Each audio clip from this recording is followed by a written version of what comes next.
Graça e paz. Nós estamos aqui nesse momento para celebrar ao Senhor, celebrar a vida. E nessa oportunidade nós somos convidados, pelo pastor Neto, a quem temos muito apreço, para trazer uma palavra aos amados irmãos. A gente agradece ao convite, ao pastor Neto, à Igreja Batista da cidade, por essa oportunidade de podermos juntos celebrar o nome do Senhor, meditando na sua palavra. E eu quero nesse momento convidá-los e convidá-las a abrir as suas Bíblias lá no Evangelho de João, no capítulo 5, e gostaria de ler com vocês esse texto, do verso 1 até o verso de número 9. Então abra ou acesse a sua Bíblia, Hoje a gente pode abrir e também pode acessar. E o capítulo 5, do verso 1 até o verso 9, diz assim a palavra de Deus. Depois disso, havia uma festa entre os judeus e Jesus subiu a Jerusalém. Ora, em Jerusalém, próximo à porta das ovelhas, um tanque chamado em hebreu Betesda, o qual tem 5 alpendres. Nestes jazia grande multidão de enfermos, cegos, coxos e paralíticos, esperando o movimento das águas. Porquanto o anjo descia em certo tempo ao tanque e agitava a água, e o primeiro que ali descia, depois do movimento da água, sarava de qualquer enfermidade que tivesse. E estava ali um homem que havia 38 anos e se achava enfermo. E Jesus, vendo este deitado e sabendo que estava neste estado havia muito tempo, disse-lhe: Queres ficar são? O enfermo respondeu-lhe: Senhor, não tem um homem algum que, quando a água é agitada, me coloque no tanque. Mas enquanto eu vou, desce outro antes de mim. Jesus lhe disse: Levanta-te, toma tua cama e anda. Logo, aquele homem ficou são, e tomou a sua cama e partiu, e aquele dia era sábado. Esse texto é um texto que muito fala ao meu coração, e algumas vezes temos pensado nele e conversado com a nossa comunidade, também lá em Tancredo Neves, sobre esse texto. E eu acho que ele é muito pertinente a esse momento que estamos a viver, Um momento de enfermidade, um lugar também de enfermidade, onde essa pandemia tomou a nossa casa, e a nossa casa mundo, A nossa casa Terra, planeta Terra. É uma enfermidade que se alastrou por todos os lugares, por todos os países, e consequentemente chegou ao nosso país, chegou também à nossa cidade. E temos passado por esse momento, por esse lugar de enfermidade. E o texto narra para nós um Jesus que vai para esse lugar, o lugar de enfermos, o lugar da enfermidade, o lugar onde havia enfermidade. E eu quero assim pensar com vocês como que nós cristãos, como que a gente pode viver, experimentar desse momento tão difícil do Covid-19, que tem assolado muitas pessoas, que tem devastado com muitas vidas, que tem ceifado muitas vidas e trazido angústia ao coração de muitos, trazido medo ao coração de muitos, trazido incerteza. Como que a gente lida com esse momento e com esse lugar? E aí eu quero convidá-los a pensar nesse momento, nesse texto, a partir desse texto, dessa experiência de Jesus, que vai também a um lugar onde é um lugar de enfermidade, o lugar da enfermidade. Esse texto, para mim, traz uma riqueza gigantesca. Primeiro, assim, pela curiosidade do início do texto. Quando diz que Jesus vai a Jerusalém, e esse período era o período de festa judaica, Jesus judeu, Então ele seguia os protocolos e os ritos judaicos, né, de ir às festas e tudo mais. E Jesus então vai com seus discípulos a Jerusalém. Mas ao chegar em Jerusalém, ao invés de Jesus ir para o lugar da festa, ele vai para o lugar dos enfermos. Ao invés de Jesus ir para o momento de festejar, ele vai para o lugar onde estão aqueles que choram, aqueles que sofrem, aqueles que agoniam na sua dor, aqueles que vivem a esperança da cura, que vivem a busca por esse satisfazer da sua experiência de vida, no sentido de serem curados daquela enfermidade, e anseiavam por isto. Jesus então caminha para este lugar, que é o conhecido tanque de Betesda. A palavra Betesda quer dizer casa de misericórdia, lugar de misericórdia. Jesus então vai em direção a este lugar, chamado casa de misericórdia, e vai na direção daqueles que sofrem, daqueles que padecem. Então eu penso que uma primeira verdade no nosso coração é entender que Jesus não é indiferente à dor e ao sofrimento das pessoas, mas ele sempre se propõe a caminhar na direção dos que sofrem.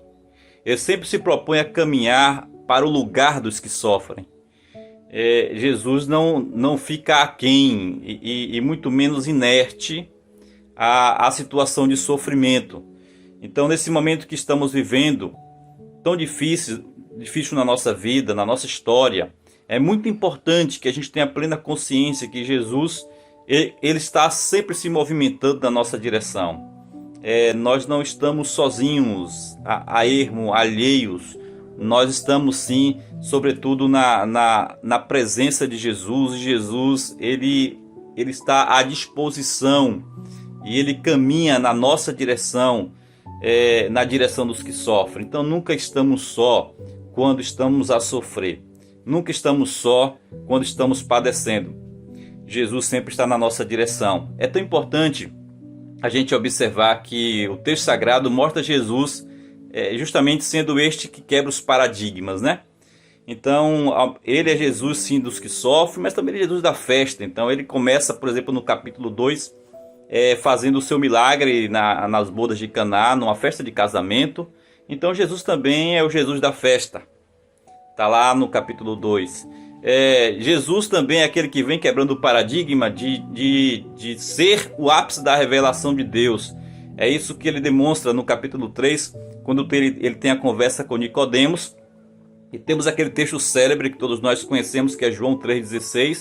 Porque Deus amou o mundo de tal maneira que deu seu Filho unigênito, para que todo aquele que nele crê não pereça, mas tenha a vida eterna. Então Jesus vem mostrando e revelando, sendo o ápice da revelação de Deus.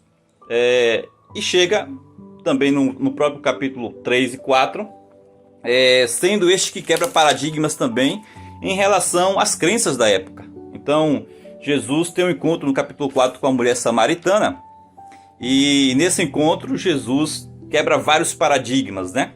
Então Jesus quebra o paradigma do homem falar com a mulher, quebra o paradigma do lugar da mulher no mundo, quebra o paradigma do rabi falar com uma mulher, quebra o paradigma da ideia de lugar aonde Deus é adorado. Então não é no Monte Gerizim, também não é em Jerusalém. Deus procura os verdadeiros adoradores que o adorem em espírito e em verdade. E quando nós lemos esse texto no capítulo 5, ele também quebra um paradigma, que é essa ideia de que Jesus não é somente Jesus da festa, ele não é somente Jesus de um judeu que busca saber sobre a verdade do reino. Jesus se revela como sendo o ápice da revelação de Deus.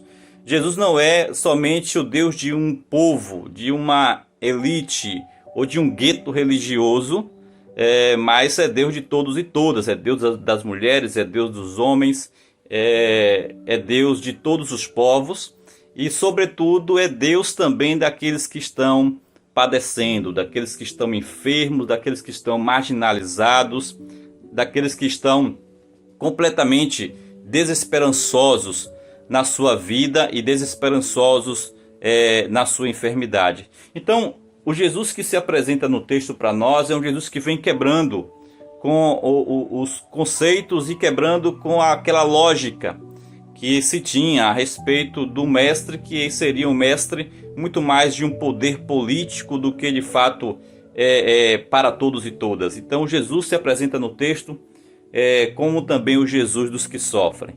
É o que vai para o tanque de Betesda, é o que se direciona para este lugar, para acolher aqueles que sofrem. E aqui é importante que esse Jesus que se apresenta no texto para nós e que se apresenta no tanque de Betesda, ele vai encontrar ali naquele lugar uma crença que, de acordo aos historiadores, era apenas uma crença de um povo, mas não era algo real, factível. Havia uma crença na época que essa água, havia um tanque, uma piscina, e as pessoas então acreditavam que aquela água se movia, que aquela água era balançada por um anjo, e aquele que caía dentro desta água ficava curado. E aí você vê esse cenário, as pessoas em torno deste tanque, com seus olhos fitos a uma água parada, a uma água estática, na esperança de que esta água se mova para que eles possam assim serem curados ao pular dentro deste tanque. E na realidade isso era uma crença. É uma crença que deixavam as pessoas limitadas a um lugar e uma água que de fato não promovia vida. Deixavam as pessoas crendo em um lugar que, tendo casa de misericórdia, não exerce misericórdia. Que, tendo como nome misericórdia, casa da misericórdia, aprisionava aqueles que ali estavam, as suas enfermidades e o seu comungar do lugar da enfermidade. E Jesus chega justamente neste lugar, como aquele que é a misericórdia, para dizer que naquele lugar não havia misericórdia. A verdadeira misericórdia, o lugar da misericórdia está em Jesus. E ao mesmo tempo para dizer àquelas pessoas, para dizer a nós hoje inclusive, que as crenças elas não podem estar fora daquele que promove vida. Toda crença que nos paralisa, toda crença que nos deixa com os nossos olhos enfeitiçados a um lugar, a uma água estática, a uma água parada que não promove vida, essa crença é vã. E Jesus vem mostrar que na realidade aquela água não faria nenhum efeito na vida daquele homem. A verdadeira água que aquele homem deveria experimentar é o próprio Jesus, que é o homem da misericórdia, que é o lugar da misericórdia. Então o lugar da misericórdia não é um espaço geográfico. O lugar da misericórdia não é um espaço físico, né? Hoje todos nós estamos distantes dos nossos templos, né? Porque não podemos ir ao templo cultuar. Mas como isso é fantástico, porque na nossa caminhada cristã, na nossa fé cristã, o lugar da misericórdia não é o templo, não é aquele espaço físico, geográfico. Jesus ensinou isso à mulher samaritana e àqueles do texto, não é? O lugar da misericórdia para nós cristãos é uma pessoa, não é uma ideologia, não é uma perspectiva, não é um lugar geográfico. Para nós, o lugar da misericórdia é uma pessoa, e essa pessoa é Jesus Cristo de Nazaré. Então Jesus vai até aquele lugar chamado Betesda, casa de misericórdia, para dizer: olha, eu sou a misericórdia.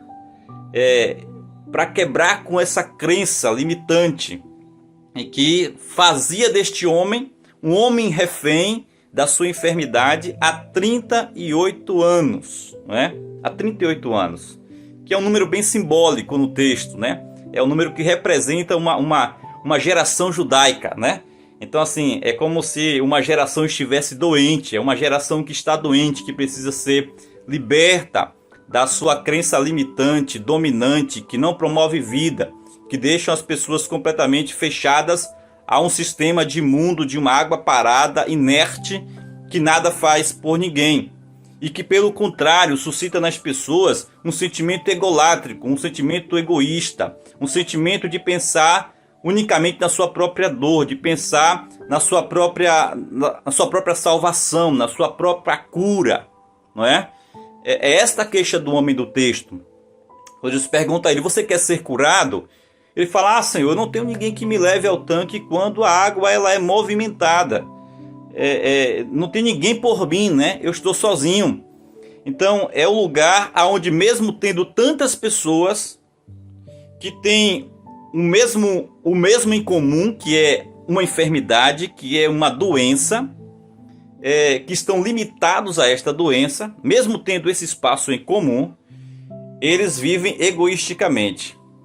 Cada um querendo o seu, cada um buscando o seu. O que importava era eu pular primeiro na água. Então não havia a ideia da solidariedade, a ideia da partilha. Justamente por isso, porque quando nós estamos aprisionados a um sistema de crença de morte, nós só conseguimos olhar para nós mesmos, não é? Então, nesse sentido, a gente que experimenta da fé cristã, nós que cremos em Jesus, e Jesus vai dizer, lá em João, no capítulo 7, não é? No capítulo 7 de João, o verso de número 38, ele vai dizer assim, quem crê em mim, como diz as Escrituras, rios de água viva correrão do seu ventre. Jesus mostra para nós, né, que ele na realidade não é aquela água parada, estática, que nada faz por ninguém. Jesus não é um sistema de crença que promove morte. Jesus não é uma crença, e crer em Jesus não é viver uma vida egoística, egolátrica, que volta apenas para os seus próprios interesses. Pelo contrário, é a gente viver uma fé cristã que se importa com o outro. E nós então não estamos limitados a esse tipo de crença, que olha para si mesmo tão somente e não se importa com os outros. Jesus no texto nos mostra que esse lugar, que é o lugar da misericórdia, que nada exercia de misericórdia, Jesus vem dizer que ele é a misericórdia. Ele é aquele que promove salvação, vida para as pessoas. Que mesmo que a pessoa esteja ali limitada há tanto tempo, e aí não importa o tempo do seu sofrimento, quando você tem um encontro com Jesus, quando Jesus se encontra com você, quando a misericórdia chega à sua vida, ele liberta você, ele lhe salva, ele tira você daquela situação, ele resgata você daquele lugar para te promover vida e tirar os seus olhos de uma água que é completamente paralisante, de uma água que promove o que de pior pode existir no ser humano, que é essa ideia de cada um olhar para si mesmo e não se importar com o outro, não se importar com o que está do seu lado. E Jesus então resgata a gente, resgata-nos desse tipo de crença, para que a gente viva uma fé, a gente viva uma experiência com Ele, que é a experiência da vida. E isso, claro, Jesus faz concomitantemente com a nossa atitude também. Quando ele convida aquele homem a se levantar, a pegar sua cama e andar, diz o texto no verso de número 9, que aquele homem ficou são, tomou a sua cama e partiu. O texto não fala que aquele homem teve fé. O texto não fala que, Senhor, eu creio em Ti, então eu vou ficar são, vou ficar curado. Aquele homem não fez nenhum tipo de oração, não é? Na realidade ele lamentou. Ele trouxe uma palavra de lamento diante da fala de Jesus. Mas fica claro para nós que o homem, ao ouvir a palavra de Jesus, e a palavra de Jesus de alguma maneira provocou algo neste homem de tal maneira que ele obedeceu simplesmente a ordem. Então ele levanta e anda. Então assim, o que eu quero chamar a atenção nessa parte do texto é que há a ação do homem de crer em Jesus também que o move, que o movimenta. A fé cristã não é a fé do tanque de Betesda que nos deixa estáticos, parados na vida, sem nenhuma reação, sem nenhum tipo de movimento. Não. A fé cristã nos move de dentro para fora de tal maneira que a gente age. Então não é uma fé que nos limita a contemplar, a contemplação, não é? Muito menos a ilusão. A fé cristã é uma fé que nos move para o nosso processo de cura, para o nosso processo de libertação. É a água que jorra em nós, né? Promovendo vida. E Jesus é esta água que jorra em nós, que é uma água de movimento. Ela não é estática, ela não é parada, ela gera em nós uma mobilidade na vida. Então, é muito importante que em momentos de crise, em momentos de sofrimento, em momentos de dor, nós tenhamos a nossa fé centrada em Jesus. Tenhamos a nossa crença, o nosso sistema de crença, de fé, de acreditar, firmadas e voltadas para Jesus. É nele que nós temos a esperança de uma verdadeira vida. Pois Jesus, ele é Deus de todos os tempos, ele é Deus de todas as pessoas, ele também é Deus de todos os povos. Ele é Deus dos momentos de alegria, boda de Caná. Ele é o ápice da revelação de Deus, João 3,16. Ele é o Deus de todos os gêneros, de homem e de mulher. Ele é Deus de todos os lugares, de Gerezim e de Jerusalém. Ele é Deus no tanque de Betesda. Ele é o lugar da misericórdia. E é nele que nós depositamos a nossa confiança, a nossa fé. É nele que nós depositamos, nós descansamos em momentos de crise, pois ele é aquele que sempre vem ao nosso encontro, ao encontro dos que sofrem, ao encontro dos que padecem. Então, nesse momento de pandemia que estamos a viver, que a gente possa depositar a nossa fé em Jesus.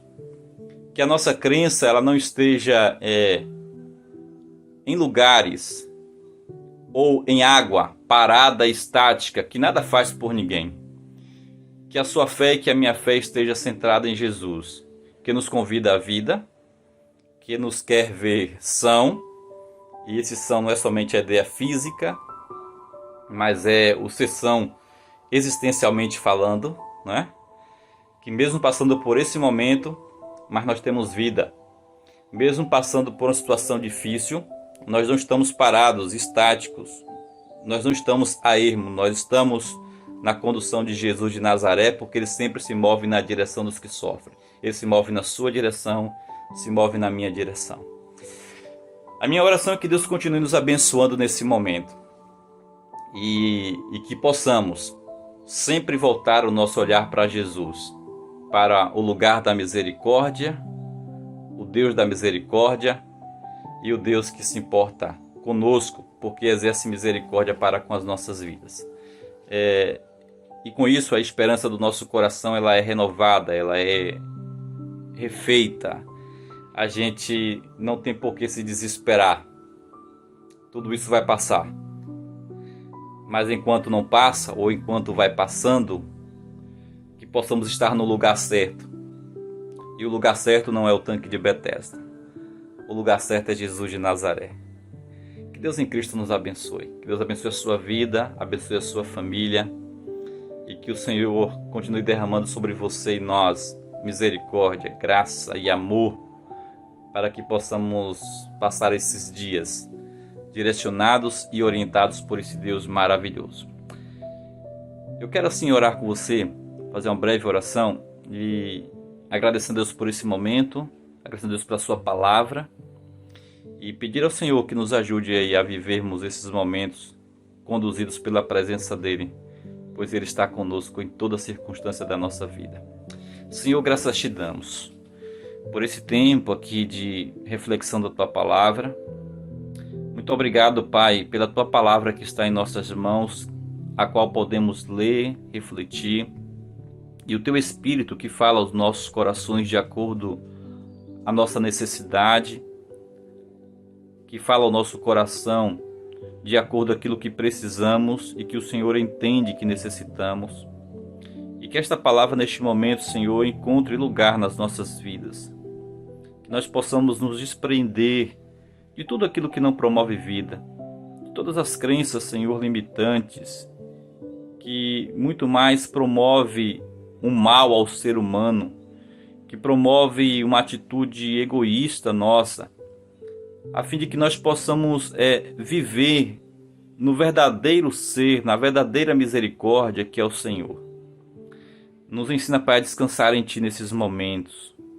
Nos ensina, Pai, a confiar no Senhor, na certeza E que o Senhor Jesus, que o nosso Deus maravilhoso, Ele não é indiferente ao nosso sofrimento, mas Ele sempre caminha para as casas de Betesdas da vida, para promover libertação, salvação, uma outra perspectiva de vida, que se move na direção dos lugares de Betesdas, para justamente nos fazer e nos resgatar de uma água parada para uma água dinâmica que promove vida.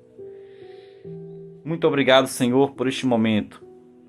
Que o Senhor continue abençoando cada pessoa, cada família, abençoando cada igreja, cada comunidade de fé, abençoando, Senhor, a cidade de Valença, a nossa Bahia, o Brasil, o mundo, a fim de que a gente encontre no Senhor o lugar de consolo e de conforto, de paz, para enfrentarmos esse momento. Te agradecemos por tudo. Muito obrigado, Senhor, por tudo, pelo teu amor, pelo teu carinho e, sobretudo, pela tua misericórdia para com as nossas vidas. Isso nós oramos e oramos no nome de Jesus. Amém e graças a Deus. Que Deus abençoe a todos e todas e que o Senhor continue nos conduzindo na vida, na verdadeira água e na verdadeira misericórdia que é Ele. Forte abraço no seu coração, que Deus em Cristo continue nos abençoando.